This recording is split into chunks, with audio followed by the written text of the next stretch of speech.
¿Vos tomás transporte público, Lilia? Tenés mala intención, no quiero hablar con vos. Voy a preguntarte nada más. Vamos a cerrar la televisión pública, la vamos a privatizar. ¿Privatizar la televisión pública? Sí. ¿Los medios públicos? Sí, van a ser ¿La privados. libertad y la democracia y el pluralismo? Los medios públicos se van a privatizar, así que procurá ser una buena trabajadora. Los medios públicos se van a privatizar, así que procurá ser una buena trabajadora. Bien, ¿podés hablar? ¿Poder puedo? Pero ¿Querer? no querés. No quiero. Después qué no del querés? 18 hablamos. ¿Por qué después del 18? No me cae bien C5N. No me cae bien C5N.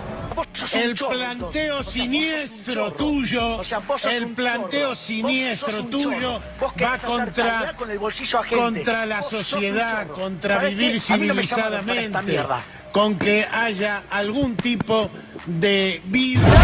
Se le puede decir a Rosarino, Javier. La casa tiene bien. Estamos en vivo. ¿Qué se le puede decir a Rosarino? Esto es para la gente, no para vos.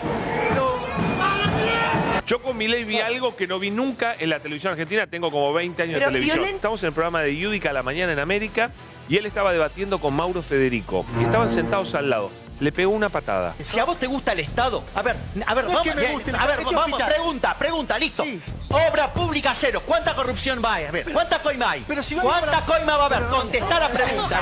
Yo no puedo soportar este nivel de pelotudez. Le ponen los pelos de punta. Yo no soy totalitario, solamente estoy diciendo que sos una burra y que hablas de cosas que no sabés. ¿Qué se te ocurre? Dale. No, yo no estoy a ¿Zafaronismo? favor de la aportación de armas, te lo digo. Yo sé que vos sí. Por eso, pero vos lo que estás a dice favor, lo que vos dice estás a Bussi es favor otra cosa. de que Lo a los dice Bussi- delincuentes... No está a favor. Ella está a favor de los delincuentes. Gracias por traernos tanta delincuencia, Jessica. Anoche me avisaron, me enviaron una captura de Telegram en donde varios libertarios organizaban un hackeo al Destape porque decía que el Destape estaba molestando a Milei. Uno no sabe si son orgánicos, es decir, si el jefe de ellos es Milei o si son inorgánicos. En cualquiera de los dos casos son peligrosos. Yo quiero hacer caridad con mi amigo David, porque es lo que quiero. Entonces ahora saco una 9 milímetros, la voy a poner en tu cabeza.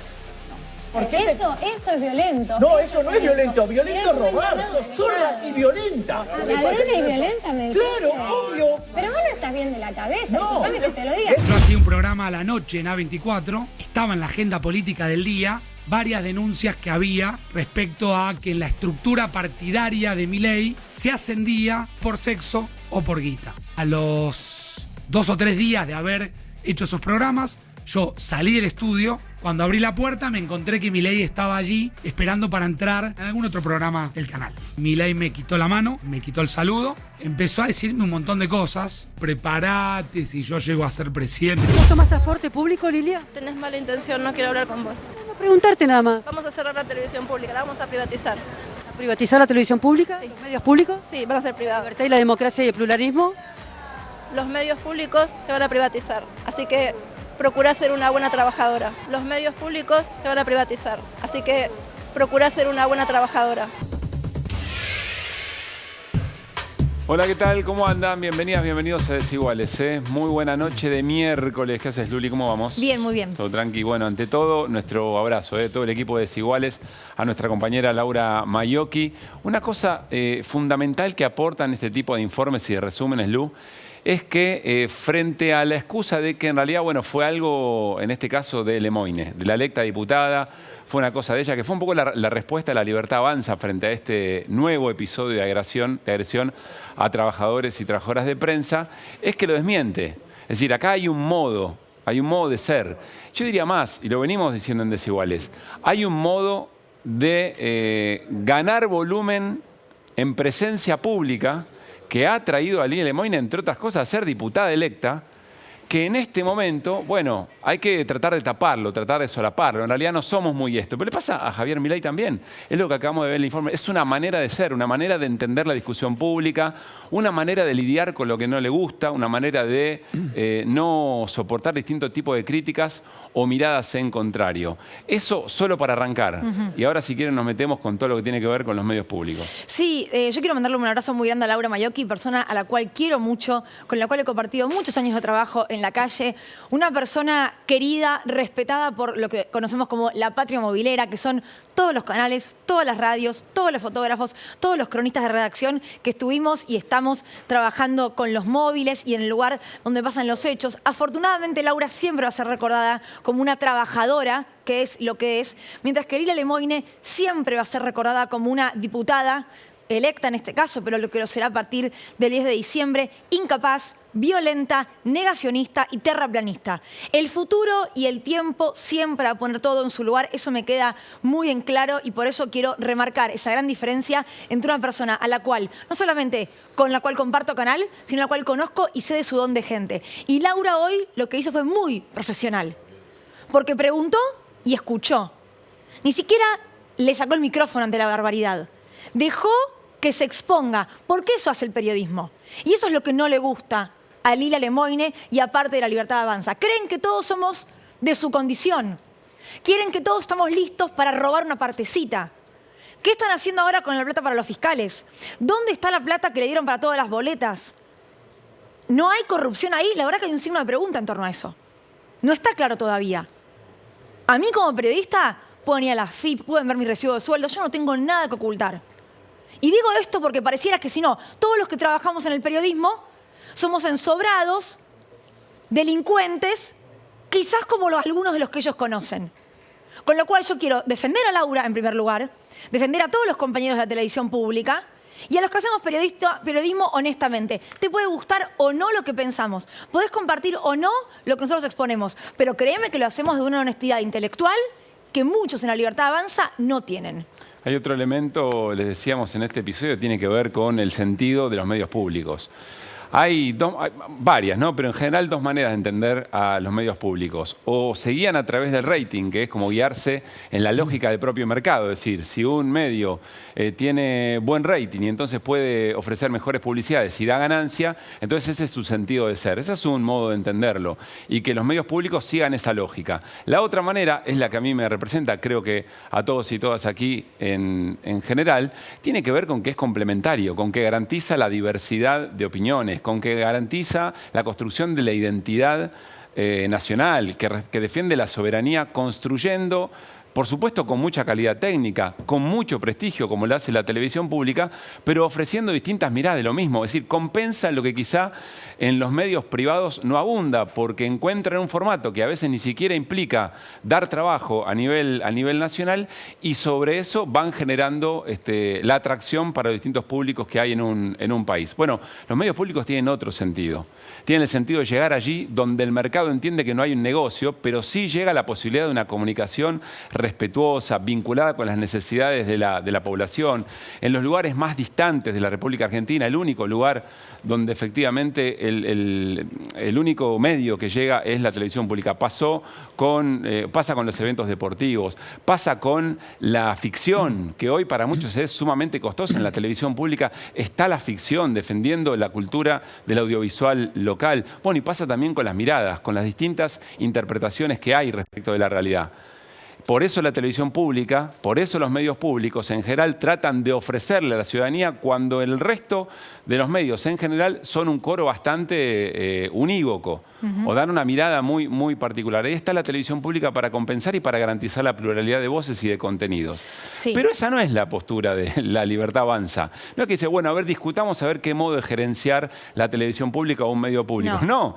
En este mismo lugar donde efectivamente estamos trabajando tantos y tantas, quieren construir una torre. Lo han dicho abiertamente, se lo han propuesto abiertamente, si quieren hacer un negocio, el desarrollo inmobiliario, y que efectivamente no exista, que no sea una opción, que no haya un debate en torno de cuál es la mejor versión de los medios públicos. Sí, la característica esta vez, y como siempre venimos diciendo, es que se corrió el límite un poquito más. Claro. Digo, tirarla abajo, privatizarla, cerrarla, hacer un edificio y ahora amenazar directamente a una colega. Procura hacer bien tu trabajo, osó decirle esta mujer a Laura Maiochi. Quiero aclarar que en Desiguales hemos invitado a todos los candidatos a presidente de la Nación para ser entrevistados. Y dijeron que no, incluido Javier Milei. Esto quiero que se sepa esto. No solo candidatos a presidente, también el resto de funcionarios. No, bueno, pero me refiero a primeras líneas. Sí. Digo, de candidato a presidente para abajo, lo que se te ocurra. Y no han querido.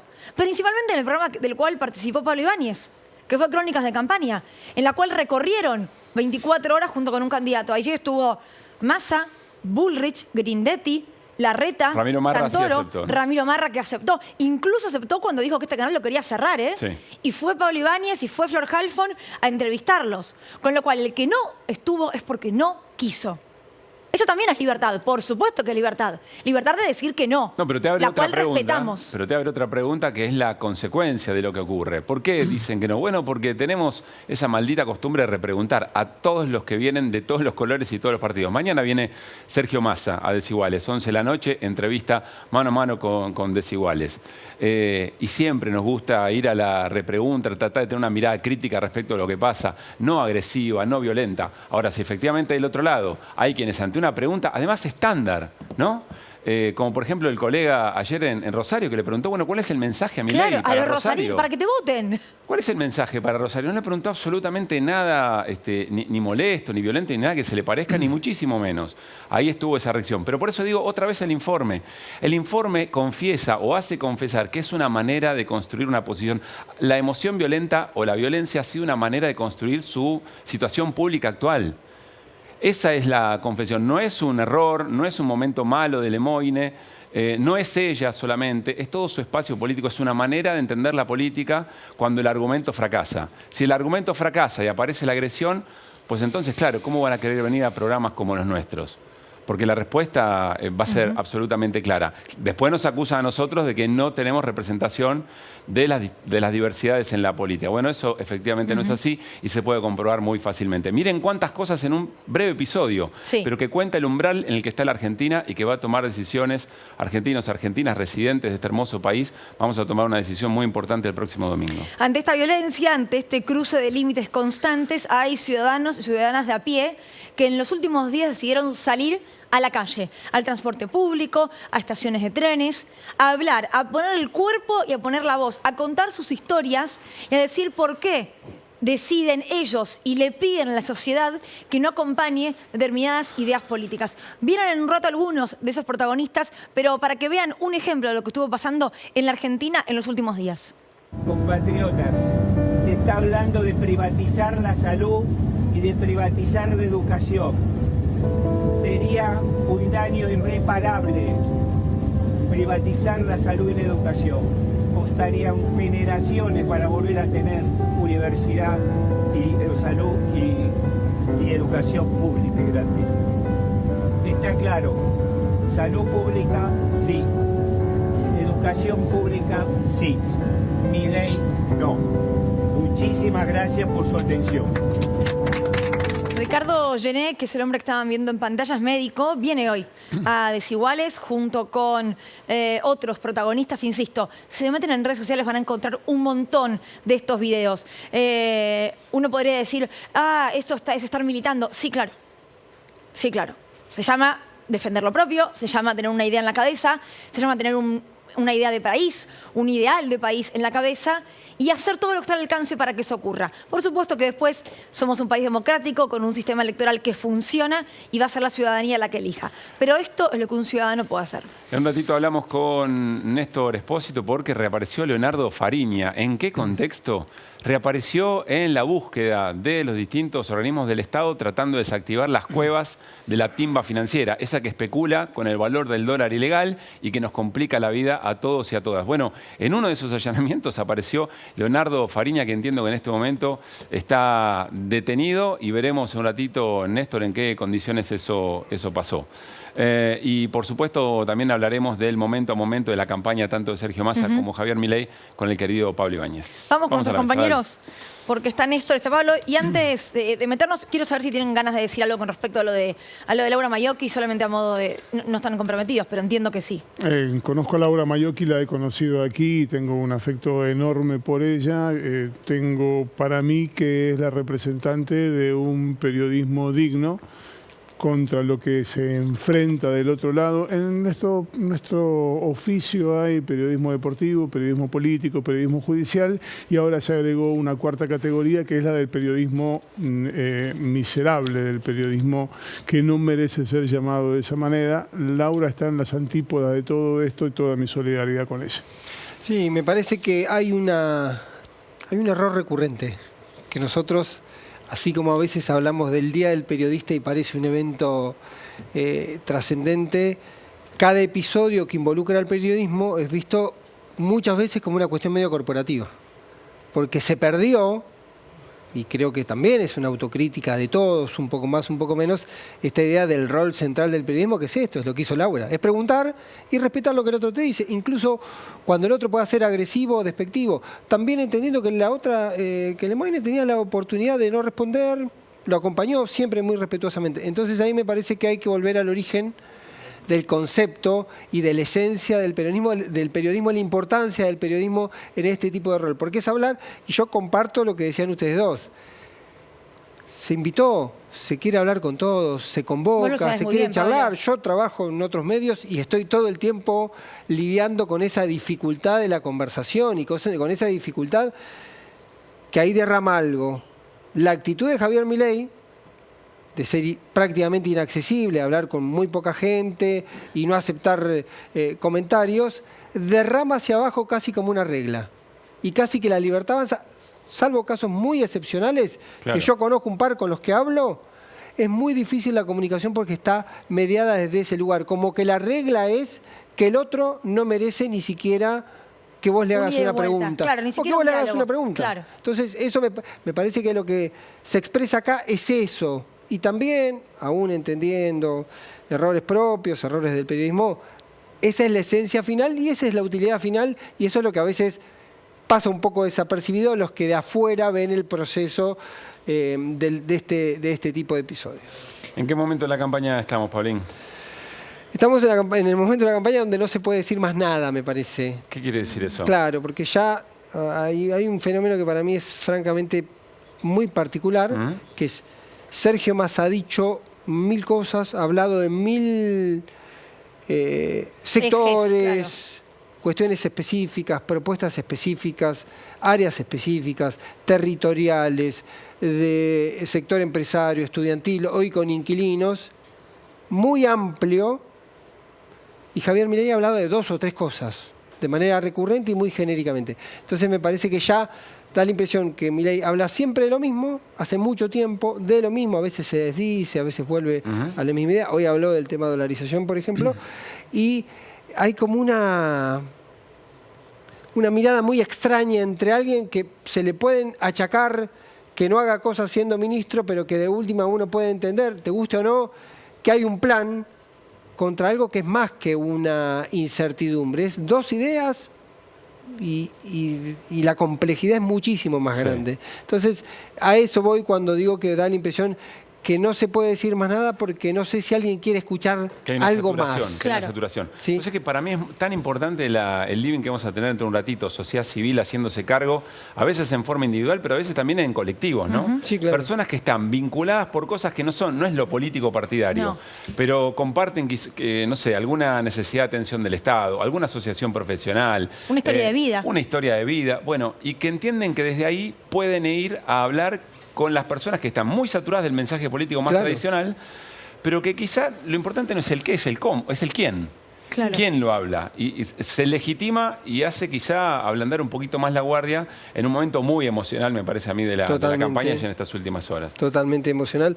Después, sé que los invitados tenemos, pero tengo una anécdota para contar sobre Thatcher y sobre lo que ocurrió en Google con Thatcher, post-debate, que me parece que grafica de manera extrema esta situación. ¿Y cuánto nos vas a hacer esperar para eso? No, si querés te la cuento ahora, Dale. pero encontraron en la búsqueda de Google que aparecía, buscaban Mark Thatcher. Mark Thatcher es un actor mexicano. En las búsquedas vinculadas con Milei era el 3er término más buscado. O sea, no sabían ni quién era Margaret Thatcher. Cuando iban a buscar muchos quién era Margaret Thatcher, el predictivo o el te tiraba Mark Thatcher. Entonces apareció una cantidad enorme de búsquedas referidas al actor mexicano que no han entendido por qué lo estaban buscando tanto. ¿En qué me metí? En Argentina. ¿Sabés por qué me parece atinado? Por esta cuestión de la saturación de la información y de la llegada. Y a veces uno pensaba, che, Malvinas, es Malvinas, ¿cómo Thatcher? Es Thatcher. Bueno, pero ahí hay una lectura, un demérito y una falencia de nosotros como sociedad, pero de nuestra generación. Pero es la docencia de los episodios históricos que son indiscutibles y que por algún motivo, o por la demanda diaria, o porque nos vamos en discusiones que no tienen nada que ver, a veces te encontrás con este episodio. Que es el desconocimiento absoluto. Que no sepan quién es Margaret Thatcher, y muchas veces la cuarta búsqueda, malvinenses. Bueno, va a estar con nosotros César González en el living, que agarró cámara y en el marco de la elección salió a charlar con distintos sectores de trabajadores y trabajadoras. Vos lo viste, ¿no, Pablito? Sí. Este tipo de preguntas, además se presentó creo que en 400 lugares distintos, más o menos al mismo tiempo. Algo muy interesante que vamos a compartir también un ratito. Ya nos metemos con todo eso, pero Néstor, ¿nos podemos enfocar en Leonardo Fariña, que reapareció? Podemos enfocarnos en Leonardo Fariña, no podemos explicar qué es lo que pasó con Leonardo Fariña, porque se lo presume una persona inteligente, una persona astuta, sagaz. Sin embargo, hoy terminó cayendo, según me cuentan, un poco de casualidad en algo en lo que ya le había generado una condena anterior, problemas en la justicia, una situación de arrepentimiento, una beneficencia por parte del gobierno anterior y también del Poder Judicial. Hoy terminó tropezando con la misma piedra. A ver, contamos brevemente. En el marco de los operativos que se vienen realizando para reventar cuevas en las que se trafica dólar ilegal, en las que se manipula la cotización del dólar ilegal, hoy en que hubo un salto importante respecto de la cotización del dólar ilegal, justo coincidió, lo decimos con muchas comillas, con uno de estos operativos en el que desbarataron una de esas cuevas ilegales. Habían hecho tareas de inteligencia, tareas de campo, supervisadas por un juez que se llama Pablo Yadarola. Para más datos, es uno de los jueces que estuvo en el viaje al lago Escondido. Es un huemul. Exactamente, es uno de los jueces que estuvo en el lago Escondido. En esta parte en particular, desde la aduana destaca mucho su trabajo. Dio una orden de allanamiento, allanaron uno de estos departamentos donde funciona una cueva. Cuando abrieron la puerta, oh sorpresa, se encontraron con Leonardo Fariña. Y con mucha guita. Yo las imágenes que veían, esto eran valijas enteras. Hasta hace un ratito nada más, todavía seguían contando plata. Ah, claro. Superan los 500 millones de pesos que encontraron, en algún 500 millones de pesos. Hay un dato llamativo, que es que son pesos. La suposición es que esos pesos compraron dólares que estaban en el mismo lugar. Claro. Y esto es lo que de alguna manera en el mercado paralelo, con un poquito que muevas, elevas automáticamente la cotización porque es un mercado muy chico. Volvemos a Fariña. Fariña estaba en ese lugar. ¿A título de qué? Todavía no se sabe. En estos momentos está detenido, circulan como paño las imágenes del momento de la detención. Nos preguntábamos más temprano si había razón para que estuviera con una tobillera y en rigor apareció la foto de la tobillera en el tobillo izquierdo, la tobillera electrónica, para monitorear la situación de Fariña.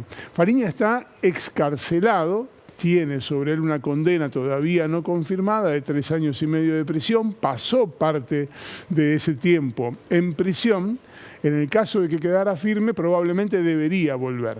Pero la situación de excarcelación se interrumpe, y está taxativamente explicado así, cuando se comete otro delito. Claro. Entonces, la comisión de otro delito ahora, o la presunción de la comisión de otro delito, porque todavía no hay ni siquiera una imputación que se haya cristalizado en una indagatoria, lo que hace es complicarle... Ahí está la tobillera. Lo que hace es complicarle la posibilidad de conseguir una nueva excarcelación. Es decir, cometió un error, sea cual fuera la misión que estaba desarrollando allí. Hay quienes suponen que era el principal operador de esa cueva, hay quienes suponen que estaba allí porque siguió siempre haciendo los negocios financieros, y hay quien supone que estaba ahí de casualidad. Se esclarecerá cuando sea indagado. Junto con él hay otras 4 personas detenidas. Es parte de aquella investigación que se inició por el croata, por Ivo Roinica. ¿Hay un vínculo entre Fariña y Roinica? Es un signo de interrogación que se empezará a responder en las próximas horas. 2 dobles varas que no quisiera dejar pasar. Primero, si esto tuviera que ver, si si fuera al revés, digamos, ¿no? Si estuviera vinculado con algún personaje cercano al oficialismo, al peronismo o aliados, ¿qué tipo de cobertura tendría? Tendríamos Fariña hasta en la recontrasopa. Segundo elemento de doble vara, si efectivamente lo que vimos antes, la agresión a la prensa, hubiera sido por parte de dirigentes del peronismo, aliados o del oficialismo respecto al sector de la prensa, olvídate. El comunicado de FOPEA que salió hace algunos minutos hubiera salido ya por los episodios anteriores hace mucho tiempo atrás. Dobles varas que, bueno, van condicionando también la mirada y la valoración que se hace sobre estos temas. Hoy estuvo Javier Milei con empresarios. Por supuesto, en cada momento electoral siempre hay asociaciones empresarias que convocan a candidatos para que les cuenten cuál es su mirada y cuáles son sus eventuales planes. Con la Unión Industrial Argentina, Javier Milei no fue, pero sí fue con la CICIP, que es una de las organizaciones. Y en ese contexto habló de obra pública. Decía recién Pablo Ibáñez, nada nuevo.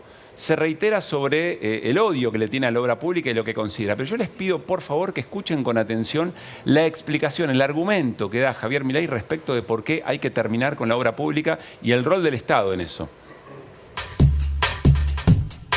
Es decir, no nos dejemos engañar ni correr con eso de que la obra pública genera empleo. Eso es mentira. Eso es mentira. Porque cuando ustedes van a hacer una obra pública, ¿con qué la pagan? ¿Qué? Dios sale de dónde? ¿Cae de un árbol? ¿Se paga con qué? Con impuestos. Por lo tanto, no es cierto que crea empleo. Lo que hace de última es trasladarlo de un lado al otro. Si eso lo está haciendo el Estado y no lo estaba haciendo el privado, quiere decir que lo está haciendo por la fuerza. Quiere decir que la gente quería gastar esa plata en otra cosa, con lo cual hay una pérdida de bienestar porque yo quería, no sé, consumir anteojos y me están sacando la plata para financiar la obra pública que quiere hacer un determinado político. Yo tengo dos preguntas. La primera es, ¿a quién le decía esto? Porque entiendo que ahí estaba un representante de la Cámara de la Construcción, de la Cámara de Comercio, de la Unión Industrial Argentina, y saben que esto no es real. Saben que no es real, de hecho ha tenido alguna referencia a Milei sobre la Cámara Argentina de la Construcción que decía la Cámara Argentina de la Corrupción. Era un tema que Weiss, el titular de la CAC, había hecho alguna observación.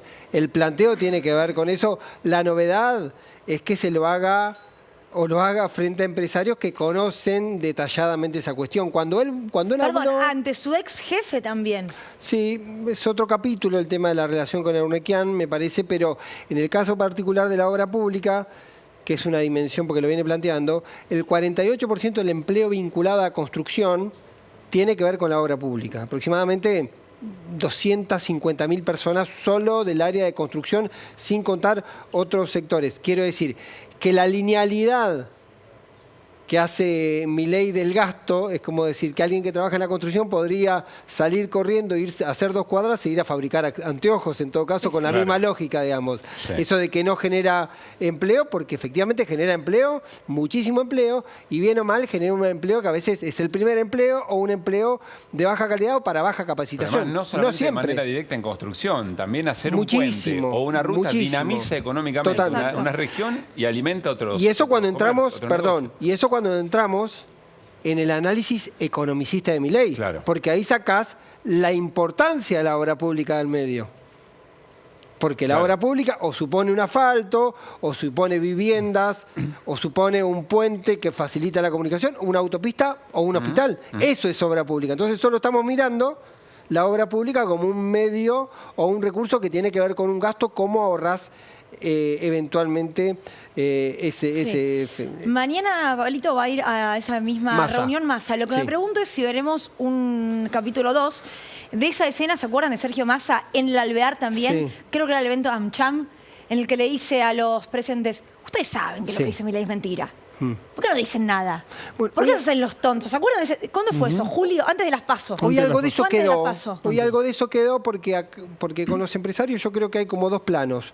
Un primer plano que hay un menú que habitualmente les agrada, que es reducir el gasto, bajar impuestos, sacar cualquier limitación a la circulación de dólares al exterior y demás, reducir impuestos, digamos, el menú, el menú convencional de la derecha. Del sector liberal. ¿Sí? Ahora, en la misma lectura estaban que el planteo conceptual de Javier Milei, que es la dolarización, que la ratificó, admiten o entienden que es técnica y políticamente imposible llevar a la práctica. Y lo saben, digo. Entonces hay ahí un dilema vinculado. Yo creo que igual hubo una línea de la CICIP que fue importante, que transmitirle ciertos pedidos a Milei, que no sé ¿Qué le pidieron? No, le pidieron que respete la Constitución, que colabore con el diálogo político. No te juegues mucho. No, está bien. Lo que pasa que... Es como que le digas a Pablo, bueno, che, te pido que le demos a los pibes, te pido que los lleves al colegio, que los bañes. Ahí está el símbolo. Yo creo que ahí está el concepto del mensaje. Vos no lo pedís que respete la Constitución a alguien que, de hecho, per se, entendés que va a respetar la Constitución. Tiene que jurar por la Constitución. ¿Y ese pedido es un metamensaje? ¿Le están diciendo algo?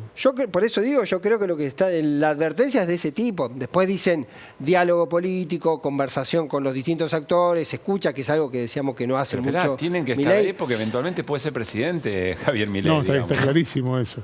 Pero le están dando un mensaje, le están diciendo, che, pará, acá hay un límite, y ese límite es un librito que se llama Constitución Nacional. Bueno, ya le mandaron. Suele decir Rosati que le mandó un ejemplar de la Constitución a los distintos candidatos a presidente, justamente porque había definiciones de Milei, básicamente con el tema de dolarización, que está reñido con lo que establece la Constitución. Estamos todos. Bueno. En un ratito volvemos con Pablo y con Néstor. Nos vamos a meter en algo que denominamos militancia a pie, pero la verdad tiene que ver con un reflejo que a veces es individual o a veces es de distintos colectivos que salen a expresar lo que les pasa, lo que sienten, las preocupaciones que tienen, que no es un mensaje político tradicional, político partidario, pero que permea, pero que llega y además tiene un arrojo y una valentía muy importante. Un resumen y nos vamos al living. Mi mamá tenía 16 años cuando la secuestraron embarazada de mí. Fue a un campo de concentración. Hablé en un transporte público, la primera mañana de mi vida que lo hago. Yo fui víctima de violencia de género hace muchos años. Hice una muy buena carrera de medicina. Fui profesor de medicina de la UBA, jefe de neumonología del Hospital de Clínica durante muchos años. Fui secuestrada por un grupo de policías con un militar a cargo. Mi abuela, junto a otras dos madres y dos monjas francesas, también fue secuestrada. La llevaron a la ESMA y fue arrojada con vida al mar.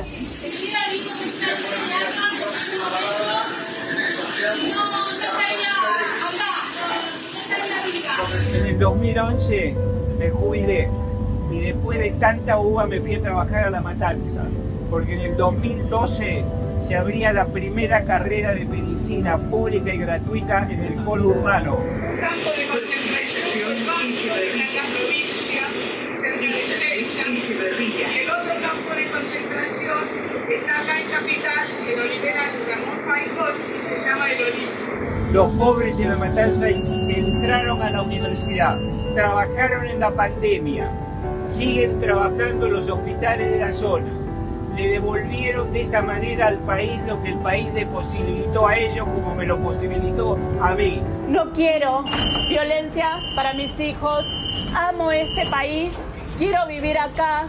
Quiero que todos podamos vivir teniendo diferencias, diciendo nuestras diferencias y sin miedo a que nos secuestren, a que nos torturen, a que nos arrojen con vida al mar. No apoyemos, por favor, proyectos políticos que dicen que las armas van a matar por todos lados porque está en tiempo la vida de las personas. Pensemos bien nuestro voto para no volver nunca más atrás a la noche oscura de lo que fueron la dictadura, la desaparición de personas, el miedo y el terror. Por favor, por la democracia, no voten a Milei. Salud pública, sí. Educación pública, sí.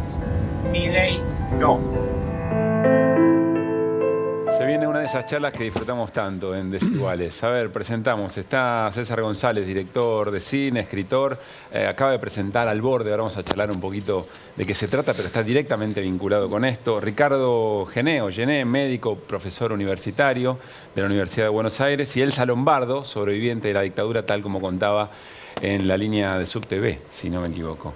Bienvenida, bienvenidos. ¿Cómo están? Bien, muy bien. A ver, Elsa, ¿de dónde sale esto? ¿De dónde te ¿De dónde te levantaste con fuerza para hacer esa presentación que vos misma contabas? Me da nervios, no estoy acostumbrada, no es un lugar habitual. Claro, a ver, yo me considero una militante de la vida.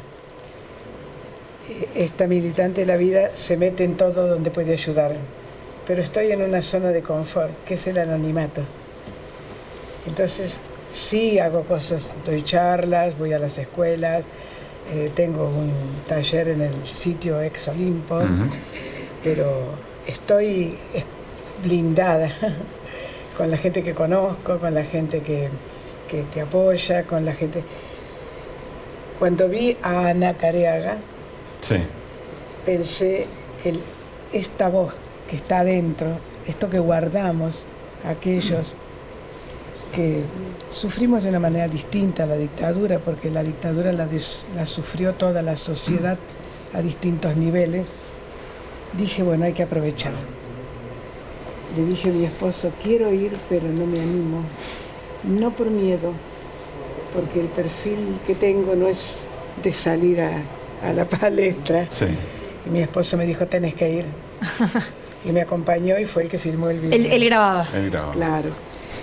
Y sí, es difícil buscar además las palabras, porque esta historia es muy dura.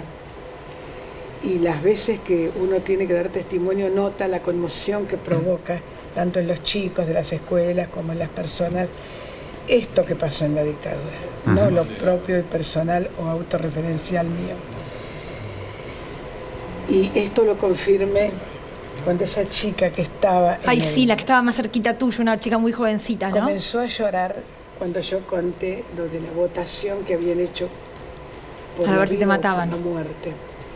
Comenzó a llorar, a secarse las lágrimas, y cuando terminó, se paró, algo me dijo, pero era tanto lo que lloraba que no supe lo que dijo. En el subte no vi, eso me tranquilizó, no vi hostilidad. Claro, no vi porque agresión. por cómo están las cosas podía ser una reacción posible. Sí. Algo había pasado, ¿te acordás? En un tren con un reparto de boletas, sí. Claro. En el segundo vagón que fuimos había un grupo de jóvenes, no adolescentes, pero jóvenes que charlaban, que los vi como muy distanciados del asunto, pero callados y respetuosos. Otra señora venía por la mitad del pasillo del subte, ya venía con los brazos abiertos. A mí también me conmocionó. Con el abrazo a flor de piel. Claro. Y esto es un poco lo que traté de decir, que nosotros vamos a votar por más educación, por más salud, por vivienda, por bienestar para la población. No vamos a votar la vida y la muerte porque no somos asesinos. Claro. Ahora, qué tremendo que es una decisión personal, como por ejemplo la de Ana Careaga, pero que se vuelve colectiva porque empieza a invitar a situaciones iguales. En tu caso, Ricardo, ¿cómo tomaste la decisión? Estuve hace un rato con Ana y dije, los médicos hablamos a veces de la etiología, de las causas.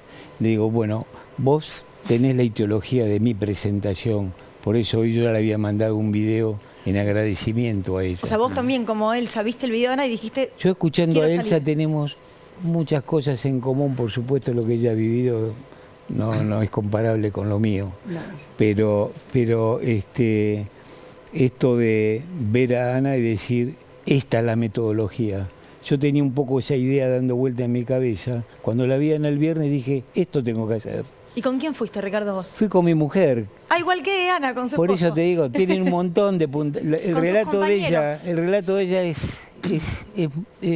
es similar. Y la respuesta también. La de la gente en el La de lugar. la gente en silencio. La de la gente que venía una vez que uno paraba de hablar a palmearte, a decirte gracias. También tuve dos señoritas que vinieron con lágrimas. Y la respuesta ahora... A mí en mi vida esto no me ocurrió nunca. Ayer estuve de las 6 de la mañana hasta las 24 horas con el teléfono en la mano o viniendo a este canal o a otro. Y bueno, la respuesta mayoritaria de la gente son dos sentimientos. El de emoción y algunos hablan de valentía. Yo quiero decir que mi presentación ahí fue una idea al escuchar a Ana. Me levanté el sábado pasado y estaba solo en casa, me filmé 3 veces, después le presenté a mi compañera. ¿Practicaste? Después a mis hijos y después a unos compañeros de larga trayectoria política. Bueno, todos quedamos... Se dijeron, vayan. Vamos. Y salimos el lunes con mi compañera, la filmadora, y con un compañero, bueno, que conozco desde el 2008 muy cercanamente, porque bueno, fuimos miembros, yo fui miembro finalmente, él estaba del inicio del grupo de Carta Abierta, el grupo de coordinación de Carta Abierta. Bueno, la respuesta a mí me dejó también emocionado. Sí. Hoy mi nieta me mostraba a las 14 horas que ya había más de 1 millón de visualizaciones del video. Increíble. Y mi otro hijo, que está por ahí, tiene 1.300.000. A ver, quiero preguntarle a César, ahí hablamos del borde, pero como poeta... Yo lo miraba a César y decía, esto es un documental, decime si no. No, o poesía de acción directa también. Sí, yo creo que estos momentos requieren que seamos lo más literales posibles, los más gráficos posibles, exigen volver a contar lo que quizás otras generaciones ya sabían. Yo me he encontrado con jóvenes del barrio que después del debate preguntarles si sabían quién fue Margaret Thatcher, por ejemplo. Como decía recién Pablo. Y no sabían. Claro. No sabían, y yo les preguntaba, ¿pero cantabas el año pasado por los pibes de Malvinas? Sí, seguramente todo el mundo la cantó. ¿Quién no cantó esa canción? Sí. Y no estoy hablando de jóvenes analfabetos, estoy hablando de jóvenes que habían terminado la secundaria inclusive, no tenían ni de nombre. Les pregunté, pero bueno, viste que Massa en el debate decía googleen, ¿no? Lo que pasa es que no escuchaba bien el apellido y ahí te das cuenta que hay que ser como subrayar. De acá al domingo hay que subrayar, mayúsculas. Visualmente, digo, no sé si llegar al extremo de mostrar las excavaciones que hizo el equipo... Antropología forense. Exactamente, digamos, que son muy duras, pero quizás es el momento para eso. Para decir de esto estamos hablando. Las fotos de los cuerpos que aparecían... devueltos por el mar, por el río, digamos. Literalidad, decimos. Sí, no puede ser que hace un año se estrenaba en 1985, reventaba la taquilla, parecía un pueblo que reafirmaba ese contrato social de 1983 a través de una película y menos de un año después, discursos negacionistas a punto, al borde justamente, de hacerse con el Ejecutivo, ¿no? Me parece que las sociedades suelen tener como cierta histeria y cierta esquizofrenia. Hay un libro muy interesante de Jean Baudrillard que se llama La izquierda divina, que lo recomiendo, es muy corto, donde él analiza el caso francés que votaba una elección socialismo, la otra elección derecha. Una elección socialismo, la otra elección la derecha. No es que la sociedad se volvió fascista. Para mí lo que encontré, por lo menos filmando a lo largo y ancho del país, filmando a los votantes de Milei, me encontré casi... Estas imágenes son de Al Borde, ¿no? Sí, César. exactamente. Hoy se subió a internet, está liberada en YouTube, Al Borde, César buenísimo. González con Futurock, la van a encontrar en el canal de Futurock, que son los productores y con quienes hice la película. Yo en el votante, por lo menos en todas las entrevistas que hice en el cierre de campaña de Milei, no hubo nadie que venga y me diga una frase siquiera a favor de la dictadura. Creo que eso viene más de Victoria Villarruel, que encima si haces una encuesta, la gente, la mayoría del país no tiene gran conocimiento sobre quién es ella, más del micromundo de nosotros, que es importante que la estemos todo el tiempo contraatacando, porque viene más de ahí. El votante de Milei era la inflación, el cambio, la libertad, la cuestión pandémica. Yo me niego a creer que, por lo menos, obvio que sí, quedan los resabios de la dictadura, quedan los hijos de la dictadura, queda la melancolía de esos tiempos, siguen estando y por suerte, digo entre comillas por suerte, creo que Milei volvió a reactivar en la militancia cuestiones que creíamos ya saldadas, pero me niego a creer que la gran mayoría del pueblo argentino está de acuerdo con la dictadura. Nadie soporta escuchar, imagínate que en 1985 una gran decisión de Mitre y de Ginás es que no muestran ninguna tortura, que solamente a través del relato, de los relatos recreando ese juicio. Y con ese relato la sala era una tumba directamente. Y no así, viste, uno esperaba, bueno, ahora era un hielo. Ahora va a ser un flashback y va a mostrar a alguien torturado. Y no le hizo falta. Creo que cualquiera que se haga el canchero con el tema de la dictadura, le decís, bueno, léete un testimonio como el de ella o de tantos compañeros y compañeras que sobrevivieron, no lo soportan. No estarían de acuerdo con eso. A ver, lo que decís, César, y en función de Alborde, es que es necesaria una pedagogía política urgente sobre estas cuestiones y que para eso hay material, recepción. Claro. ¿No? Y que se recibe, digamos. Yo tengo una teoría, a ver si la comparten. A mí me da la sensación que se trabajó mucho contra la política como una manera de explicar lo que nos pasa. Agarrate, Catalina, la murga uruguaya tiene, y habla de los niños y niñas recién nacidas, dice, son una puerta clandestina en la muralla. A mí me da la sensación que estos relatos, que no vienen del decir político más profesional, sino que vienen de hombres y mujeres que están sufriendo algo y lo quieren contar, baja la guardia, son esa puerta clandestina. Ustedes lograron llegar o transmitir ideas que por ahí, como decía Pablo recién, ya está saturada quizá un sector de la sociedad para escuchar del político profesional. Yo creo que subyace, por eso subyace y la gente sintió esa emoción, porque en mi caso pienso que estoy tratando de por qué la gente se emocionó, digamos. Y yo creo que lo que sintió la gente probablemente al escuchar ese relato en el tren, en el subte, es que tomaron conciencia de que tienen el peligro de perder esos dos derechos tan nuestros, de decenas de años de tener salud pública y educación pública, y que se dieron cuenta verdaderamente, ojo, podemos perder esto. Me gustó en alguna de las charlas que yo dije, ramal que para, ramal que cierra. Bueno, si se parara la educación pública, se van a necesitar tantas decenas de años como se necesitaron para tener de vuelta un tren que ande por las sierras de Córdoba. 50 años de que paró ese ramal para que empiece la semana pasada de vuelta. Eso pasaría. Muchas generaciones. ¿Qué gente puede tener a sus hijos cubiertos con 14 vacunas de los 6 meses hasta los 9 años en forma gratuita? ¿Quién podría pagar eso? Nadie. Claro. Muy poca gente. Hoy además empezaron a salir una enorme cantidad de asociaciones, por ejemplo hoy trabajadores y trabajadoras de la salud mental, que también salen a decir, bueno, cuidado con esto. Dicho sea de paso, un gran abrazo a todos los equipos del Frente Artista del Borda, que hoy cumplen 39 años. Gran espacio de resistencia, que también salen y cuentan lo que han vivido. ¿Tenemos para compartir lo que escribió Paulina Cocina? La conocen todos y todas, me parece, a Paulina Cocina. Igual repasemos. Es una influencer, ella hace videos, ahí está. Hoy, antes vamos a leer esto, pero miren cómo arranca. Queridos, hace una hora compartí un posteo de política de otra cuenta, no mío, con el que coincido.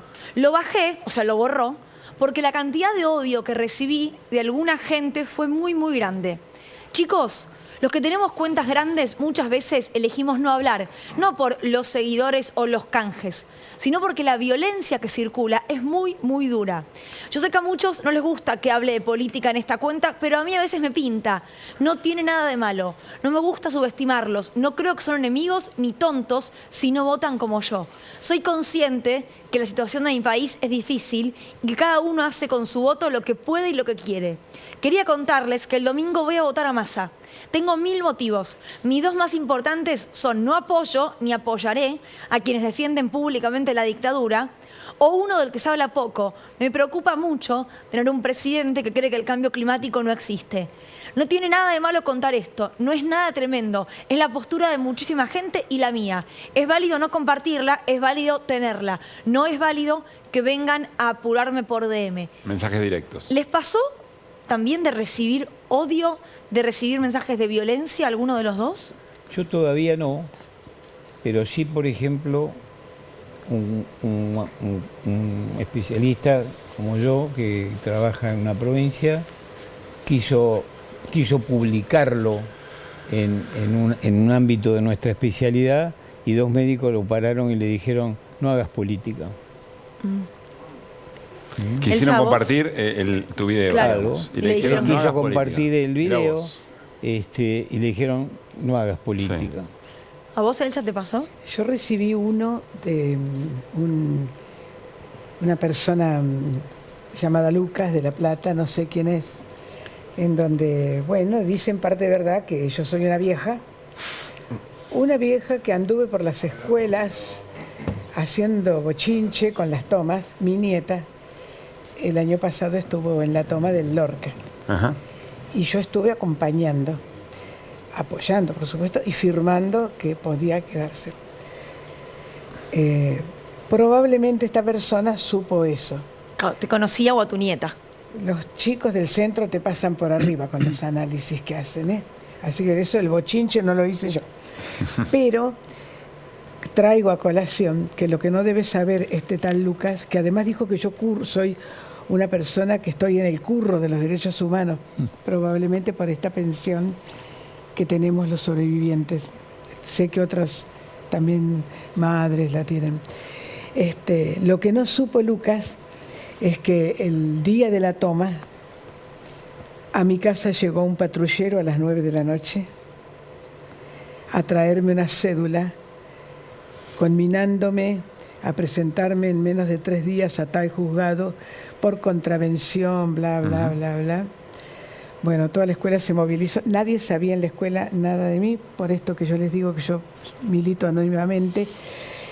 Cuando supieron esto, al otro día yo estaba citada, pero a la vez tenía que dar testimonio en un juicio por desaparición de una compañera. Yo dije, miren, tengo que ir, pero el tema es así. Bueno, se armó. Ahí de esto, el fiscal desestimó la causa por daños y perjuicios en la escuela, porque dijo, si el director firmó que la escuela estaba en condiciones, no tienen por qué hacerle a las personas. Pero esto de llegar un patrullero a tu casa, de yo atender a los policías tras la reja, de decirme salga a la vereda, no sé para qué si me podía pasar la cédula, son resabios. Sí, claro, Como decía amedrentamientos. César recién. A un montón de familias les claro, ocurrió. Y algunas tienen las causas todavía activas y tienen que pagar multas de 2-3 millones de pesos. Los organismos dieron una conferencia de prensa el otro día denunciando, no fui la única a la que le llegó el patrullero, pero fue una señal. Claro. Sí. Yo creo que logran el cometido si empezamos a bajar las publicaciones. Si ¿Coincidís con la intendencia Paulina igual? La comprendo, pero yo estoy full propaganda en mis redes y sí, hay que bancársela. O sea, el conflicto en la sociedad está más latente que nunca. Y volvimos a la democracia por la movilización popular, que cumplimos 40 años. No volvieron porque los militares se cansaron del poder y bueno, era dijeron, hasta acá llegamos, una transferencia histórica, sino era por las movilizaciones de Ubaldín y de todo el movimiento obrero que sobrevivió a la masacre de la dictadura, porque no hay que olvidarse que la dictadura, la mayoría de los desaparecidos son delegados de fábricas y jóvenes entre 16 y 25 años. Los que no tuvieron la suerte de exiliarse y pertenecían a la clase obrera son la mayoría de los desaparecidos. Digamos, asustarse porque alguien te responda en Twitter sabiendo que hubo gente que resistió la dictadura donde te mataban por pensar distinto, me parece por lo menos como hasta el lunes hay que aguantar, hay que poner en suspenso. ¿Y coincidís con que un hay par que de denunciar? miedos. Porque hoy más temprano entrevisté a Agustín Rombolá, él es parte de la Unión Cívica Radical, de la Juventud de la Unión Cívica Radical de la Ciudad de Buenos Aires. La verdad que de una manera muy valiente está saliendo desde el día después de la primera vuelta a decir, che, Milei es un límite. Hasta acá, yo como radical no acompaño. recibió amenazas directas con el barrio en el que vive, diciendo que iba a ser el primero al que iban a ir a buscar en el Falcón Verde, y él dice, yo voy a denunciar judicialmente, porque me parece que también la justicia tiene que investigar y hacerse cargo. ¿Crees que es un camino? Sí, perdón, Agustín, Sí. lo que pasó que le mandaron imágenes de algún seguimiento donde se estaba trasladando, digamos, como me parece que es un plano... Milita su casa y demás, sí, es cierto. un nivel un poco más allá porque hubo una especie de seguimiento... Horrible. Individual o no, pero es otro orden. Yo pensaba eso de las redes, de la denuncia o no, y de que también es una decisión política y una decisión difícil y a veces comprensible para alguien público que está acostumbrado a tener un vínculo demasiado lineal, como es Paulina Cocina, que es fan de todos, meterse en un territorio que es especialmente sensible. Y para mí el valor es que lo haga, justamente. Incluso si eso le suponga algún conflicto, y bajar y subir y volver a explicar, también hay una decisión importante, porque la neutralidad siempre es más cómoda. Obvio. Y me quedaba con algo que decía Elsa hoy. Yo no sé cuánto se sabe y cuánto no se sabe, pero también hubo procedimientos, en parte de la dictadura también, que hubo una especie de silencio, consentimiento de algunos sectores que permitieron que ocurra, y pasó muchísimo tiempo sin que haya una voz fuerte que grite. También los procesos sociales tienen esa característica.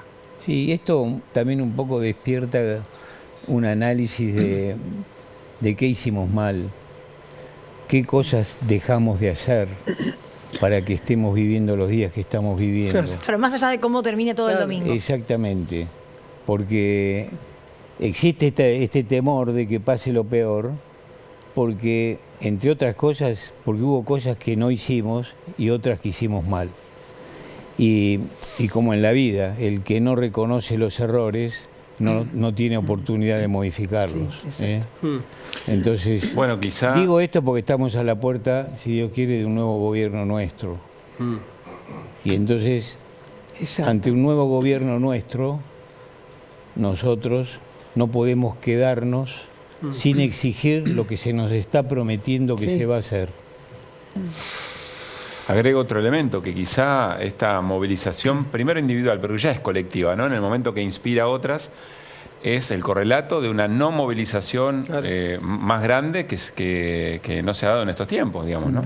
Hay una desmovilización evidente, incluso cuando se corrieron límites no hubo una convocatoria como en otros momentos a estar en las plazas donde efectivamente se marcaban esos límites. Eso es lo que no puede volver a ocurrir. Claro. César, te quiero preguntar por el barrio, tu barrio, porque recuerdo que hablamos después de las PASO y viniste a decir, che, mi abuela en la iglesia le habían dicho que voté a Milei, los pibes del barrio que han votado a Alberto, han votado a Cristina, han votado a Macri, digo, van y vienen, han votado a Milei. ¿Qué estás viendo hoy? Yo primero y principal que en los barrios persiste una solidaridad que no la va a terminar ni la va a cortar ni el gobierno más totalitario. Yo creo que hay que mirar a la región, yo creo que se están inspirando un poco en el modelo de lo que sucedió en el último tiempo en Perú, un poco en Ecuador, pero sobre todo en Perú. Yo creo que las Fuerzas Armadas acá están completamente desactivadas, no creo que... Hubo en los últimos años, no sé, antecedentes como los acuartelamientos, ¿no? Hay que empezar a hacer hipótesis concretas de lo que podría pasar.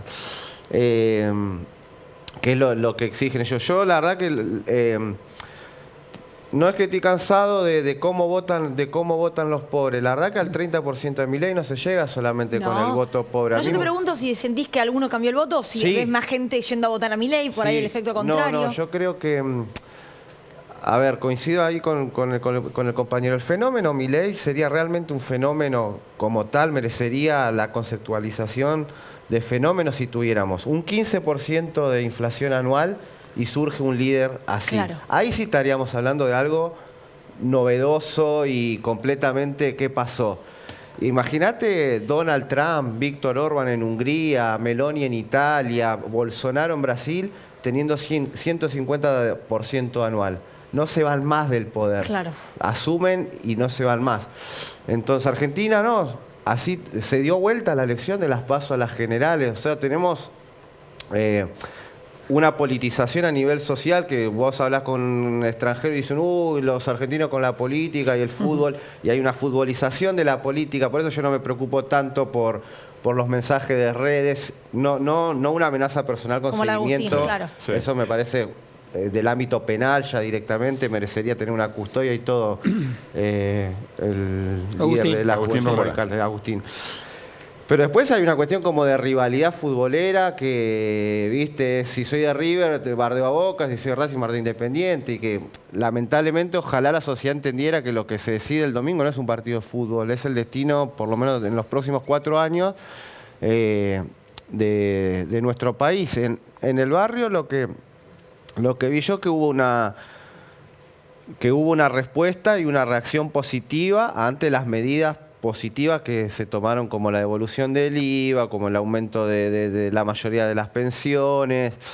No sé, yo estuve filmando en Vaca Muerta, por ejemplo, para El Borde, post-paso, y a ir al pueblito de Añelo, donde Milei había arrasado. Un pueblo que vivían 5.000 habitantes, ahora viven 20.000, 15.000 nuevos habitantes que son trabajadores de la industria petrolera. Y en las generales volvió a ganar Massa. ¿Qué pasó en el medio? Massa dijo, se le sacó el impuesto a la ganancia. Claro. Entonces los trabajadores me decían, ya hicimos nuestro... Compañeros de la UOCRA me decían, ya hicimos nuestro propio sondeo de los que votaron a Milei, que saben que ahora se le acreditan 200, 300, 400 lucas en el sueldo, que tienen un hecho empírico, concreto, porque si no tocan lo discursivo y en... Claro, no, hicieron algo. Sí. Esa fue la gran diferencia. Y en los barrios el IVA, que aunque parezcan 18 lucas por mes, es un montón. O la cuenta DNI, funcionaron muy bien. Hay que ver ahí, o sea, Axel Kicillof, con todo el escándalo Insaurralde en el medio, creo, sacó 45% en la provincia de Buenos Aires porque la gente valida su gestión. Yo les hablé cuando vine la anterior vez acá de la cancha de fútbol, de la cancha de fútbol de pasto sintético con luces LED y sin rejas. Creo que esa vez no había dado el detalle de las sin rejas. Está abierto las 24 horas. Claro. No la custodia ni la seguridad urbana, podrían haber puesto a la policía. El gobierno bonaerense hizo esa obra, es de ustedes. Y eso lo ve, lo siente y lo disfruta al vecino. Entonces, pues si ¿qué votaron? Porque son todos... Bueno, el otro día con respecto a eso leí un tuit que decía, yo soy matancera, decía una mujer. Y vivo escuchando que dicen, ¿cómo puede ser que voten tal cosa en La Matanza? Están iguales que hace 40 años. No, le decía la mujer, tengo 50. No estamos iguales que hace 40 años. Los que dicen eso es porque no conocen La Matanza hace 40 años y creen en su imaginación. Claro. Solo la Ruta 3 es una autovía recontra moderna. Tienen que reconocer que tienen una carrera de medicina ahí. En la UNAM, linda universidad, hermosa universidad. Sí, claro. César, Elsa, Ricardo, gracias a los tres por haber venido y por su compromiso siempre, constante. Gracias a usted. Gracias. Bueno, nos vamos con Néstor. Dale, al encuentro de Néstor Espósito, a ver qué se nos trae. Se te cayó un papelito. Amigo, no me digas. Sí. Bueno, alguna anotación. Déjame contarte, yo mantuve silencio absoluto porque el oficio y la vida me permitieron cruzarme con Elsa. Esta es la canción la conocía a Elsa trabajando, nos conocimos a través de la radio. Esta es la canción de Silvio Rodríguez que dice, ¿por quién merece amor? Sí. Bueno, si hay una mujer que merece amor es Elsa. Y yo sé que está con el marido y con la nieta y probablemente quede mal esto. Yo confieso que amo a Elsa profundamente. El marido no sé si está por atrás escuchando, pero imagino que está bancando esto sin ningún tipo de inconveniente. ¿Por dónde vamos, Néstor? Vamos a contar una historia que tiene que ver con algo de lo que se viene hablando poco, pero que es una de las cuestiones que se avecinan después en el próximo gobierno, y que es el juicio oral y público por la causa Cuadernos. Vamos a mostrar un documento porque se presentó ante la justicia Jorge Bacigalupo. ¿Quién es Jorge Bacigalupo? Es el amigo del chofer Oscar Centeno, al que el propio Poder Judicial, el juez Marcelo Martínez de Giorgi, ordenó un peritaje grafológico y determinó que es altamente probable que haya sido él el que alteró los cuadernos, el que hizo tachaduras, borraduras, enmiendas, correcciones, y no lo hizo solamente por jorobar un rato con los cuadernos. Lo hizo para involucrar a un empresario que se llama Armando Lawson en cuestiones que tienen que ver con el pago de coimas. Armando Lawson encargó un peritaje. Ese peritaje encontró que donde aparecía su nombre había o el líquido blanco ese que se usa para corregir, o borrados, o sobreescrituras, y el juez Martínez de Giorgi confirmó que eso era cierto. Bueno, Este señor Jorge Bacigalupo, que está sindicado como al menos uno de los que hizo esos enchastres en los cuadernos, hoy presentó un escrito ante la justicia. Es el equivalente a una indagatoria. A ver si podemos ver, por lo menos para escrolear el documento. Mira, ¿sabes qué dice básicamente en este escrito? Dos cuestiones. La primera es que niega haber sido él el que adulteró los cuadernos. Está declarando una indagatoria, no tiene obligación de decir verdad, está ejerciendo su derecho de la defensa, puede decir perfectamente una mentira, no sabemos si esto es mentira, es lo que él afirma. Dice, yo no alteré eso, pero agrega un dato adicional y atención con esta historia. Lo que dice es que, en todo caso, por vía de hipótesis, si fuera cierto que él sobreescribió esos cuadernos, en el momento en que lo hizo, esos cuadernos no eran una prueba judicial, eran algo que le había entregado su amigo Oscar Centeno para que él lo tuviera en custodia. Es decir, que si lo adulteró, lo hizo antes de que tomara estado judicial. En consecuencia, es una figura atípica. No es atípica porque es rara, es atípica porque no está tipificada en el Código Penal. Y si no está tipificada en el Código Penal, no es delito. Esto tiene una innovación en cuanto al argumento y es un buen argumento de defensa. Ahora, si ese elemento que fue adulterado no era una prueba incriminante en el momento en que estaba en poder de este señor, ¿es válido como prueba una vez que llega a manos del juez Claudio Bonadío, quien ni siquiera hizo un sorteo para designar a qué juez le correspondía? ¿Por qué? ¿Por si fue adulterado? Tal cual, porque además abona la idea de que fue que pudo haber sido una prueba prefabricada. Acordate que había un informe pericial que decía que los cuadernos fueron escritos de un tirón. No que se escribió una parte el día 1, otra parte el día 3, otra el 7 y así sucesivamente. Que se supone que eran agendas que se iban llevando. Exactamente. Bueno, hay un informe pericial que dice, un informe de la UBA que dice que los cuadernos fueron escritos de un tirón. Entonces, la secuencia es, alguien los escribió de un tirón. Alguien los agarró y los corrigió. Acá donde escribimos un tirón, mira, acá hay un error, hay que poner este nombre, Juan, en lugar de Pedro. Y después, con eso, fueron y lo llevaron a la justicia. Y así se originó la causa Cuadernos. Es una teoría que esta declaración de Jorge Bacigalupo empieza a avalar. Es un buen argumento de defensa para su situación personal, pero es un elemento más para empezar a pensar si todo esto, en rigor, no fue el armado de una causa con una finalidad política. Un armado de una causa que condicionó la vida política en la Argentina de sobremanera. Absolutamente. ¿Para cuándo hay novedades concretas sobre esto, por ejemplo, si esto se define de una manera u otra? Están todos esperando a ver qué pasa el domingo. De hecho, hay planteos de nulidad que están sin resolver. El Tribunal Oral que tiene asignado la causa, que es el Tribunal Oral Federal número 7, hasta ahora rechazó todos los planteos de nulidad. Dice, bueno, rechazó todos los planteos de nulidad, el próximo paso es fijar la fecha de debate, vengan todos, armamos el juicio oral, culpable o inocente, y se termina la historia. Bueno, esa parte de la historia todavía no se resolvió y parece lejos de resolverse, y hay que poner una mirada en lo que vaya a pasar el próximo domingo, porque allí probablemente empiece a asomarse alguna respuesta de cuándo podría haber juicio. Gracias, Néstor. Nos vamos al living, de Desiguales nuevamente. Está el senador nacional Pablo Yedlin, por la provincia de Tucumán. ¿Qué dice, Pablo? ¿Cómo anda? ¿Cómo están? Gracias por estar. Gracias por invitarme. ¿Cómo estás, Pablo? Me obliga a saludar. Y bueno, es que me agarré el libro que me dejó César, después se lo voy a agradecer nuestra esencia también. saludar, somos toquetones, Lucila. Bueno. Pues es que quiero vincularlo con la charla que seguro estabas escuchando de las personas que salieron a contar su experiencia a distintos sectores de la sociedad porque entendían que tenían que dar un mensaje. Le pasa al político profesional, no es un demérito, no lo digo peyorativamente, le pasa al político profesional que en algún momento siente que se le acaban los recursos. Claro, que como ya para... está. Sí, no sé si satura, pero como que el recurso que tiene a un sector ya como que cuesta entrar. Sin duda es distinto, digamos. La gente te ubica como político y te mira de una manera particular. No es lo mismo cuando la gente o algún artista o algún deportista o algún cantante o inclusive algún periodista. Inclusive los periodistas también creo que de alguna manera pecan en este problema, ¿no? También que se los escucha hoy más de un lado que del otro, y entonces me parece que es muy importante lo que pasó, esa micromilitancia me parece que ha contribuido, y va a contribuir a la victoria de Sergio Massa este domingo, que nos va a ir muy bien ¿Vos en la crees elección. que tiene chance Sergio Massa? Sí, nos va a ir bien. Nos va a ir bien. Saquemos las encuestas. ¿En qué te basás? ¿Qué es lo que percibís? La sensación, estuve en el debate el otro día, invitado, y la verdad que fue tan evidente. Después las historias y los relatos se arman sobre lo que uno quiere, las toses o no las toses.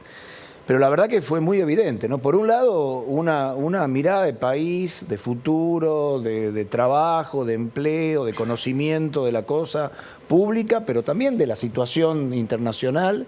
Por otro lado, un globo absolutamente sin ningún contenido, en donde no hay dónde rascar. Las preguntas son las mismas frases hechas en todos los temas que venimos escuchando de este personaje desde que era panelista televisivo hasta que ahora está a punto de ir a un balotaje competitivo en la Argentina, ¿no? La verdad que me parece que la lógica va a imperar y que esto va a caer por su propio Bueno, pero peso. ¿qué lógica? Quiero hacerte un planteo de una teoría que estuve escuchando. Le quiero ir pidiendo si preparan lo de obra pública. Me gustaría que un senador nacional y además de la provincia como Tucumán escuche lo que pasamos hace un ratito.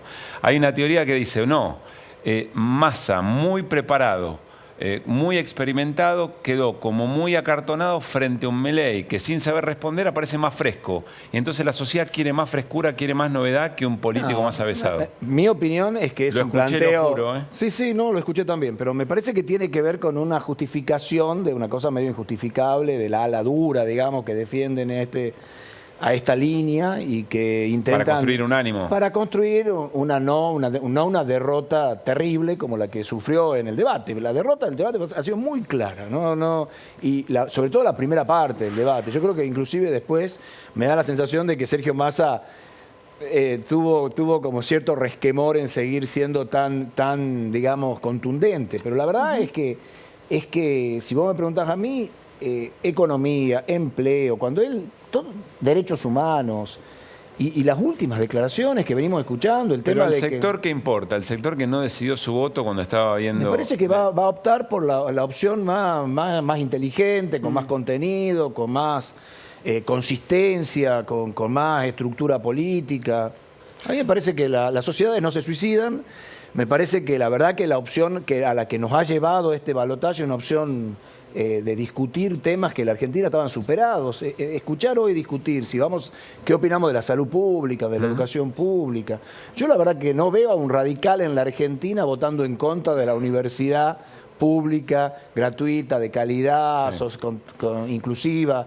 No veo a un republicano en la Argentina votar en contra de la historia de los 30.000 desaparecidos, de la verdad, la memoria, la justicia, de hecho, a Bussi como candidato en Tucumán le fue muy mal cuando no fue pegado a la vuelta de Milei. En la elección provincial fue la peor elección de Ricardo Bussi de su historia. Y la verdad que en la PASO con Milei le fue muy bien. Demasiado bien. Ahora en la general se acomodó y ahora se va a volver a acomodar mejor todavía, porque en gran medida... ¿Faltó militancia entonces antes? Me parece que después de la elección provincial en la provincia de Tucumán, cuando fuimos a la PASO, hubo como una idea de que Milei no iba a tener... Como le fue mal a Bussi. Claro, que no iba a tener eso. Y me parece que nos faltó mirada sobre lo que tenía. Es un rival que no es el rival habitual, no es el rival que te aparecía en un barrio, con un cartel, con un pasacalle, en una reunión.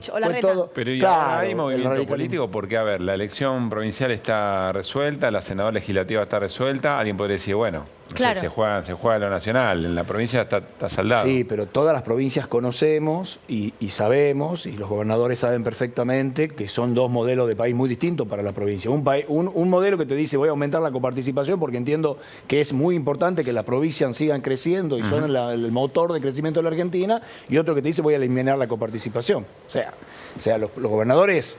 Todos los gobernadores saben perfectamente que la opción esta es una opción muy compleja, salvo que, bueno, todo sea decir y nada hacer, porque también hemos visto esta idea de que yo decía que había que pagar voucher, ahora digo que la salud pública sigue, yo decía que la universidad había que arancelarla, ahora no digo lo mismo. Está también esa idea de que yo lo voto igual porque lo que dice que va a hacer no lo va a poder hacer, pero sigue representando un cambio. A mí me parece que es una idea muy peligrosa, sobre todo por la vicepresidenta que tenemos en ese binomio. ¿Qué ves en Villarruel?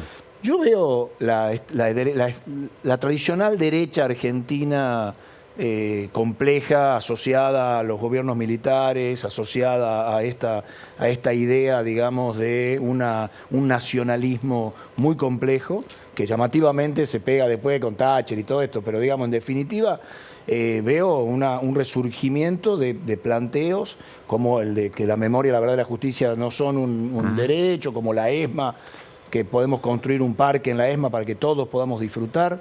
Esos discursos, me parece, por eso no veo a ningún, digamos, republicano, como te digo, votando estas ideas, ningún demócrata en la Argentina, más allá de que sea peronista o no. Yo entiendo que la población está enojada, entiendo que la situación inflacionaria nos tiene cansado a todos, entiendo que no hay una solución de un día para el otro. Algunos nos plantean, ¿por qué si Massa puede solucionar el tema de la inflación no lo soluciona ya? Sí. Porque nada se va a solucionar ya, porque es un proceso, porque tenemos que seguir aumentando el valor de nuestras exportaciones, conseguir más reservas, solidificar el valor de la moneda. Es un proceso, la Argentina está en ese proceso. Por eso la Argentina hoy va a exportar 7.000 millones de dólares el año que viene en gas y no va a tener que importar 7.000 millones de dólares. Bueno, ese proceso nos va a llevar un tiempo y ese tiempo requiere renegociar con los acreedores externos y trabajar. Ahora, ese proceso va a sostener la educación pública, va a sostener la salud pública, va a sostener los derechos de los trabajadores, va a sostener el derecho de las provincias a seguir creciendo, va a quitar impuestos internos a todas aquellas exportaciones agregadas, eso lo ha dicho Sergio Massa. Entonces me parece que hay un proyecto de país, va a ser un gobierno de unidad nacional, va a ser un gobierno en donde Sergio Massa va a invitar a todas las fuerzas políticas democráticas que quieran participar en un gobierno nuevo, vamos a dejar atrás la grieta. Me parece que esa es la Argentina. Yo creo que el votante de este domingo tiene que ir a votar con esperanza por el futuro de una Argentina mejor. Y no esta otra opción que puede ser disruptiva, si vos querés. Ahora, pero no tiene contenido, no tiene contenido. Sí, el domingo, Senador, Néstor. Déjeme preguntarle, porque recién dijo, yo no imagino a nadie votando en contra de la educación pública o en contra de la salud pública, nadie republicano que haga eso. A Javier Milei lo va a votar mucha gente el domingo. Los que lo van a votar entonces no son republicanos, no son demócratas. Vamos a ver cuánto lo terminan votando. Pero me parece que estamos intentando que sean los menos posibles. La verdad que sí. A mí me parece que hay una situación como diciendo, no importa lo que diga, no escucho lo que diga o no escucho sus propuestas, lo voto porque estoy cansado con el gobierno actual por el tema inflacionario, por el tema económico, y en ese enojo con esto, voto la segunda opción. Eso es comprensible. Lo que pasa es que el tema de no observar ese fenómeno que por desencanto, por la razón que fuera, siendo democrático y republicano, termina tomando una opción de esa naturaleza, probablemente el no haber advertido eso es lo que haya permitido el crecimiento de Milei y que haya llegado hasta esta instancia. Es muy probable. Creo que sí, que tiene que ver con una... La política le dio espacio a este fenómeno al retirarse de donde tuvo que estar. Cuando ustedes cuentan, miren, nosotros en Tucumán generamos conectividad en el interior de la provincia, entregamos computadoras a los chicos. Muchos de estos jóvenes, a través de la conectividad que el Estado les dio y las tablets que el Estado les dio, accedieron a TikTok y terminan votando a este candidato que les parece más divertido, digamos, ¿no? Me parece que nos faltó, porque la conectividad está bien y la tablet también está bien. Lo que está mal es que nos faltó darle contenido. Esa es una autocrítica que tenemos que hacernos de la política. Nos faltó contenido político, nos faltó revisar estos valores, no a la luz de este fenómeno, sino como una necesidad que la Argentina tiene que hacer. Pablito Ibáñez, te quiero preguntar por el tema escrutinio, posibilidad de fraude, porque está metido por ahí en la campaña. Sí, porque se sumó en estos días toda la cuestión sobre las boletas, las hipótesis de faltante de boletas, genéricamente como una idea de fraude que cuando incluso el propio Guillermo Franco lo quiere explicar no tiene elementos muy sólidos para hacerlo. Pero puede ocurrir el domingo algo que sea un poco más complejo porque el escrutinio, ante la eventualidad de un resultado con poco margen, puede hacer que alguno de los dos contendientes no considere que el resultado está suficientemente consolidado. ¿Por qué? Cuando se ve el escrutinio hay una cantidad, primero el escrutinio provisorio, el que se ve la noche de la elección, no tiene valor legal. es simplemente para informarle en general por televisión a toda la gente que sepan el resultado salió así. El escrutinio de valor leal, el que se hace en la justicia.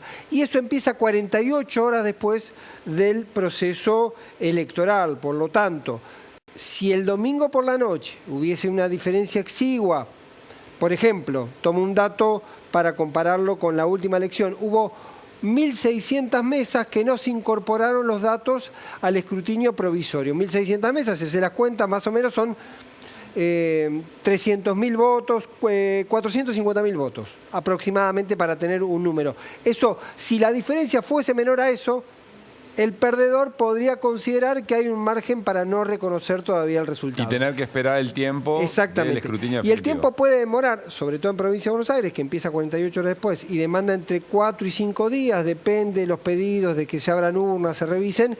También puede demorar por lo menos una semana más para que esté el escrutinio definitivo informado por la provincia. ¿Por qué digo esto? Porque hay sí un margen razonable. Si los que faltan contar son 400.000 votos y la diferencia es de 300.000 votos, uno puede decir que es razonable. Ahora, si faltan contar 400.000 votos y la diferencia es de 900.000 votos o 1.200.000 votos, no habría sentido para objetar el procedimiento del escrutinio provisorio. Para el último dato, lo que ha demostrado el último tiempo que el escrutinio provisorio ha sido muy eficaz porque cuando se hace el escrutinio definitivo se comprueba que las diferencias han sido mínimas, de 0,0 margen, 0,03, 0,05, muy chico el margen de error entre el conteo original de la noche de la elección y el conteo final del escrutinio provisorio. Ahora, Pablo, escuchándote... ¿A cuál de los dos? Porque hay tres Pablo Pablo en el Ibáñez, estudio. tenés razón. Hay tres. Y dos de Central, es un montón. Sí. Teniendo en cuenta lo parejo que por lo menos las encuestas y los sondeos dicen que puede ser la elección. Teniendo en cuenta lo que cuenta Nico Fiorentino. Que hoy cumpleaños. Que cumpleaños, le mandamos un gran beso. abrazo. Sí. Que tanto en Estados Unidos como en Brasil se empieza a construir la idea de que podría haber algún fraude, se vuelve inorgánico. Una línea con Brasil. Sí. ¿Sabe cuál fue la diferencia en Brasil? ¿Cuál? 3 millones de votos. Era imposible. No había forma de dar vuelta a la elección. Hay un clima político que se puede instalar. Por eso digo que hay un número razonable si vos comparás que el margen que falta contar está dentro del margen de error del recuento pendiente. Ahora, si la diferencia supera ese número holgadamente, no hay ningún elemento para objetar el resultado electoral. A eso voy. Son todas cosas que tenés que explicar frente a esto que vamos a ver. Claro. El lunes por la mañana la única que habló del PRO fue Patricia Bullrich, después de la elección, en un programa en Uruguay. Después del debate. Después del debate, perdón, tenés razón. Y dijo, no puede haber no hay ningún elemento para pensar que puede haber un fraude. Ahora, ayer dijo esto, escúchenla.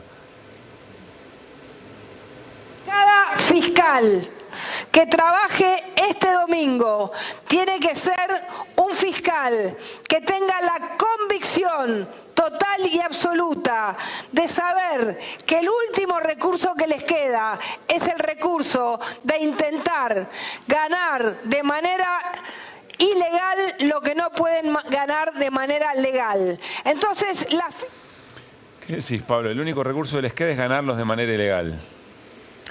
O sea, si gana Massa... La verdad es que, lamentablemente, hay que decirlo, el peronismo siempre ha sido el partido, más allá de lo que nos dicen, que generalmente ha reconocido, aún con exiguas diferencias, siempre que hemos perdido hemos sabido reconocer. Me parece que es quizá el signo más democrático, el reconocer la derrota, ¿no? Hemos visto... Caso Balotage, ¿no? El 2015. Ni hablar, claro, exactamente. Caso Balotage y tantos otros. Lo que yo digo... es que la verdad el sistema es bastante a prueba de fraude. Este sistema de boleta que tenemos será lento, será costoso, será poco amable con el ambiente por el tema del papel, etcétera. Es un sistema muy controlable, muy transparente. Hay fiscales en todas las mesas. Es muy difícil. Fíjate, si no, nunca hubiera pasado lo que nos pasó en una elección como la PASO, en donde Milei ha ganado en parajes, en donde nunca fue... No sabe dónde quedan, ni nadie, no hay nadie de su partido. Sí, ha ganado por muchos votos. Y ganó por muchos votos. Eso demuestra que hay una... Así sí creo que puede haber desde esta gente la negación del resultado, como ha pasado con Trump, como ha pasado con Bolsonaro, es un estilo, Bien. digamos.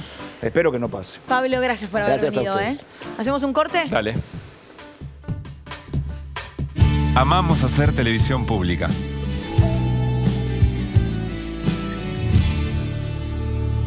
Adrián Mercado presenta su nuevo sistema de subastas online. Desarrollamos un sistema más rápido, más fácil, que te permite participar desde cualquier lugar del país. Si querés que tu empresa crezca, elegí Adrián Mercado.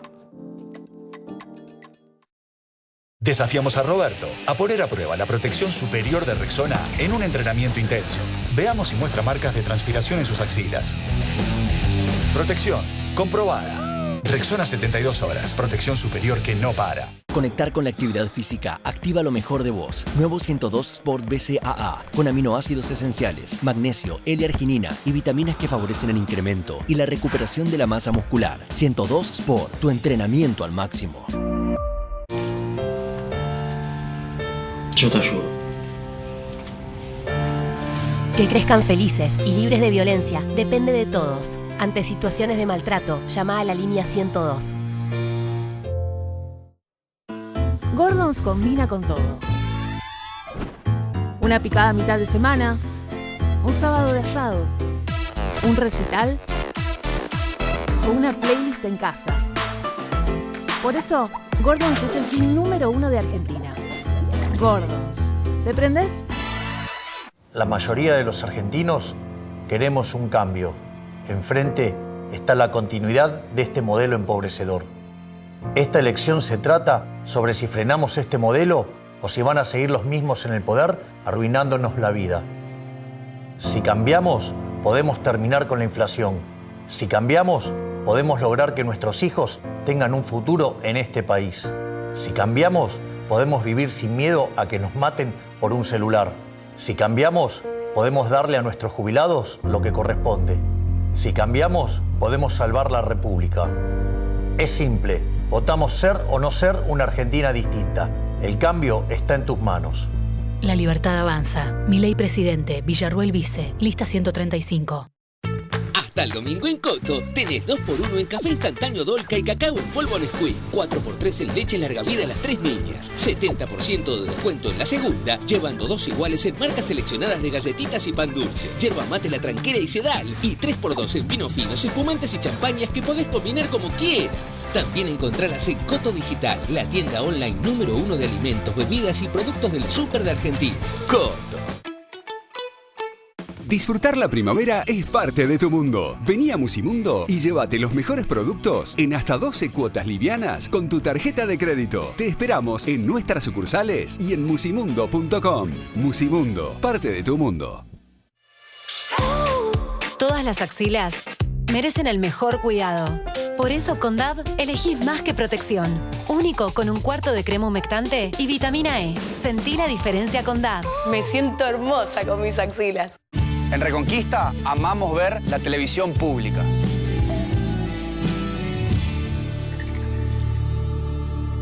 ¿Pensás que las subastas no son para vos? Son para todos, porque podés comprar y vender desde donde estés de manera rápida, fácil y confiable. ¿Querés participar de nuestra próxima subasta? Desafiamos a Ana a poner a prueba la protección superior de Rexona 72 horas en su clase de baile. Veamos si Ana muestra marcas de transpiración en sus axilas. Protección comprobada. Rexona 72 horas. Protección superior que no para. ¿Sabés cómo se cuentan los votos? Hay 3 tipos de escrutinio: de mesa, provisorio y definitivo. Todos se realizan en presencia de los fiscales de las agrupaciones políticas. Escrutinio de mesa. Terminada la votación, la autoridad de mesa registra la cantidad de electores que votaron. Abre la urna, cuenta y abre los sobres. Clasifica los votos en válidos y nulos. El resultado del conteo se registra en 3 documentos ante la presencia de los fiscales partidarios: el acta de escrutinio, que se usa en el escrutinio definitivo, el certificado, que se le entrega a los fiscales, y el telegrama, que sirve para el escrutinio provisorio. Escrutinio provisorio. Desde los locales de votación o sucursales del Correo Argentino, se escanea y transmite cada telegrama. Se envían a la Justicia Electoral y a la Dirección Nacional Electoral. También aquí se garantiza la presencia de fiscales de las agrupaciones políticas. En los centros de recuento se digita y totaliza para su difusión. El escrutinio provisorio tiene fines informativos. Lo realiza la Dirección Nacional Electoral con la participación de fiscales y apoderados de las agrupaciones políticas. La información se publica en resultados.gov.ar. Escrutinio definitivo. Comienza 48 horas después de la elección y lo realiza la justicia electoral ante la presencia de fiscales partidarios. Resuelven las controversias pendientes y proclaman a los ganadores.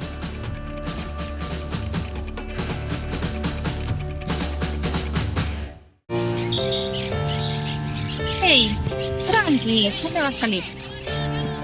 Que crezcan felices y libres de violencia depende de todos. Ante situaciones de maltrato, llama a la línea 102. No nacimos para estar solos. Desde lo más profundo de nuestro ADN, algo nos impulsa a conectar. Porque cuando experimentamos la vida juntos, todo es mejor. Somos el vodka número 1 del mundo. Y lo que hacemos se trata de eso. Mezclar lo impensado y tener un sabor para cada uno. Hacemos esto desde 1864. Smirnoff. Mezclados somos más. Todas las axilas merecen el mejor cuidado. Por eso con DAV elegís más que protección. Único con un cuarto de crema humectante y vitamina E. Sentí la diferencia con DAV. Me siento hermosa con mis axilas.